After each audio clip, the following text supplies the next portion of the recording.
Diawali dengan kasus seorang anak yang mencuri jasad ayahnya untuk dihidupkan kembali. Di Amerika Serikat, seorang pria asal Detroit bernama Vincent Bright mencuri jasad ayahnya, Lawrence, dari pemakaman Getsemani. Ia melakukan hal ini karena berharap dapat menghidupkan ayahnya kembali.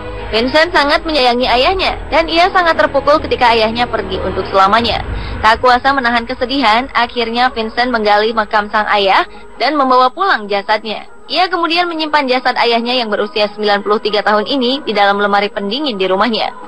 Keluarga Vincent sangat terkejut ketika mengetahui ada jasad di lemari pendingin. Pihak keluarga segera melaporkan hal ini kepada pihak kepolisian Detroit. Pihak kepolisian pun langsung menangkap Vincent, yang dengan sangat sedih Vincent mengakui perbuatannya dengan alasan tak ingin kehilangan sosok yang sudah begitu menyayanginya. Polisi mengatakan sebelumnya Vincent dikenal sangat religius, namun kini Vincent harus menghadapi tuntutan hukum pada 24 September di pengadilan wilayah. Di Amerika Serikat, menggali makam seseorang akan mendapatkan hukuman 10 tahun penjara. Kini Vincent hanya bisa mengenang ayahnya dan mendapati kenyataan bahwa ayahnya sudah pergi dan tak akan kembali lagi.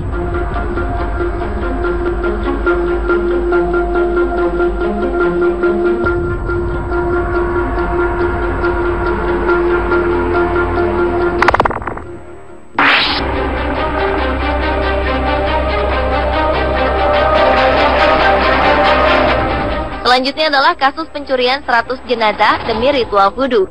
Pada 1 Desember 2012 lalu, lebih dari 100 makam di Benin, Afrika Barat telah dibongkar oleh para pencuri. Para pencuri ini mengambil bagian tubuh dari jasad di makam tersebut untuk digunakan dalam ritual vudu. Sebagian besar warga di negara kawasan ini dipercaya seringkali melakukan ritual vudu yang telah berkembang luas di Benin dan bahkan diakui sebagai salah satu agama resmi di sana. Dan praktek pencurian jasad ini terungkap setelah seorang penjaga makam di pinggiran kota Porto Novo memergoki sekelompok orang bertopeng sedang menggali makam. Setelah diperiksa, beberapa jasad di makam ini telah kehilangan bagian tubuhnya. Bagian tubuh manusia dan hewan-hewan langka dipercaya penduduk sekitar memiliki kekuatan supranatural, sehingga seringkali digunakan dalam ritual. Sebelumnya di negara tetangga Benin, Kamerun, telah dilakukan penangkapan terhadap 5 orang yang berusaha menyelundupkan bagian tubuh manusia. 5 orang ini tertangkap tangan oleh aparat penjaga perbatasan Kamerun.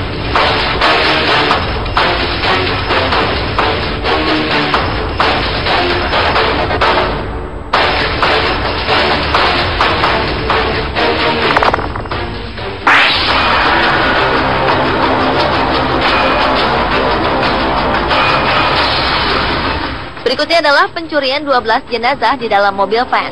22 Oktober 2012 lalu, kepolisian Polandia telah menangkap 2 pria yang terlibat pencurian van di Jerman, termasuk sebuah kendaraan yang membawa 12 jenazah yang akan dikremasi. 2 pria berusia 25 dan 27 tahun ini yang ditangkap pada Kamis dan Jumat ini adalah warga Polandia. Menurut Andrzej Borowiak, juru bicara kepolisian di Poznan, bagian barat Polandia, dari semuanya 3 kendaraan ini dicuri pada Senin malam di Hofegarten, bagian timur Jerman. Pihak kepolisian terus melakukan pencarian untuk menemukan kendaraan lainnya yang membawa jenazah yang akan dikremasi di Meissen di Saksoni, bagian timur Jerman. Bahkan imbalan sebesar 15 juta rupiah ditawarkan untuk informasi yang dapat membantu penangkapan. Seorang pastor Protestan di Berlin mengimbau para pencuri ini untuk mengembalikan jenazah.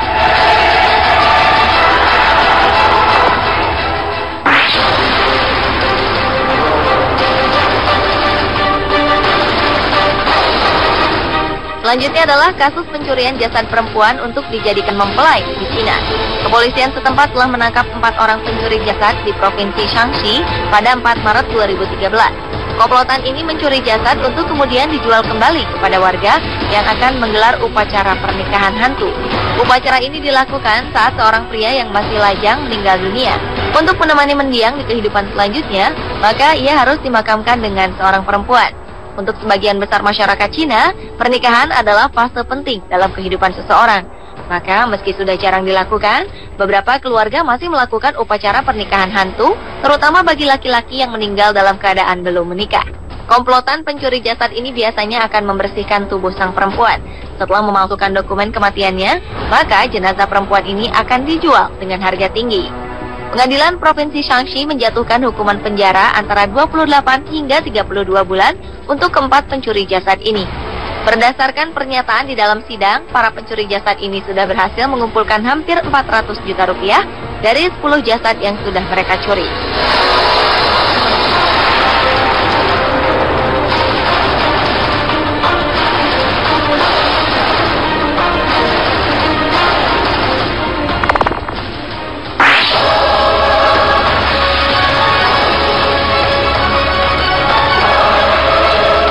Dua orang lelaki di Pakistan telah mencuri jasad manusia dari kuburan dan mengolahnya menjadi kari sebelum melahapnya demi mendapatkan kesaktian. Pengadilan di Provinsi Punjab, Pakistan, menghukum Muhammad Ali Farman dan Muhammad Arif Ali selama 2 tahun karena alasan merusak kuburan. Penyelidikan polisi setempat menyimpulkan dua bersaudara ini mempraktikkan kanibalisme setelah bertemu seorang dukun lokal. Sang dukun mengharuskan dua bersaudara ini untuk memakan daging manusia jika ingin mendapatkan kesaktian. Kasus kanibalisme ini mulai terkuak ketika ditemukan bekas galian di atas makam seorang perempuan berusia 24 tahun, Saira Parvin. Penyelidikan polisi mengarah pada kediaman Ali bersaudara, di mana di kediaman mereka tercium aroma daging busuk. Dari hasil interogasi kepolisian, dua bersaudara ini mengaku telah menggali dan melahap beberapa jasad lainnya dari kompleks kuburan setempat. Kakak beradik ini diyakini telah mengidap gangguan jiwa. Tentu saja, aksi mereka ini tak patut ditiru dan dijatuhi hukuman oleh pengadilan setempat.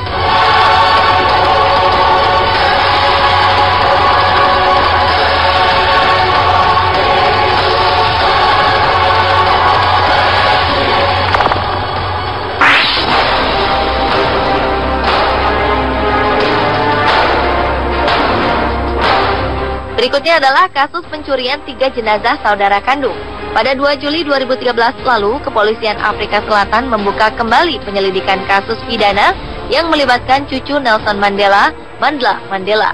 Cucu peraih Nobel Perdamaian ini menghadapi tuduhan menggali dan mengambil jenazah 3 saudara sekandungnya yang meninggal dunia karena sakit.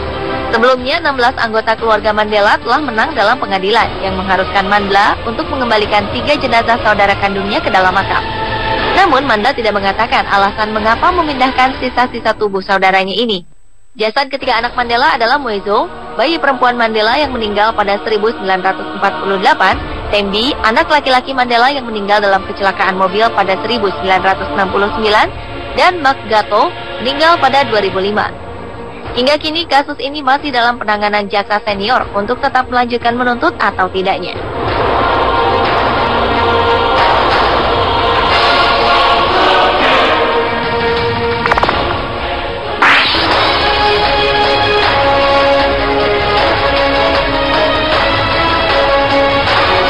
Kasus pencurian jasad terheboh terakhir datang dari Indonesia.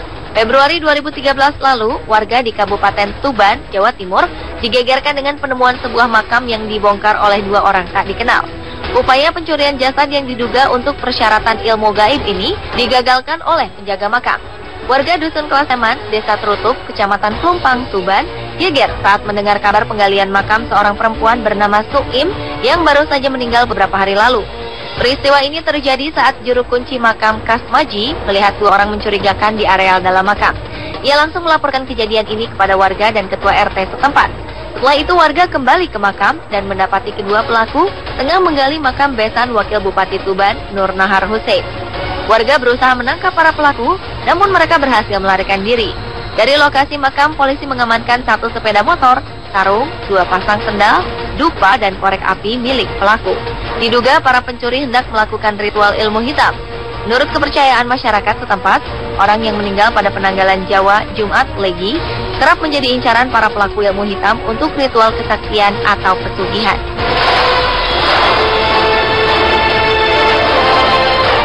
Pemirsa, itulah ke-7 pencurian jasad terheboh versi on the spot. Apapun tujuannya, mencuri jasad adalah tindakan melanggar hukum dan sudah pasti tidak layak dilakukan.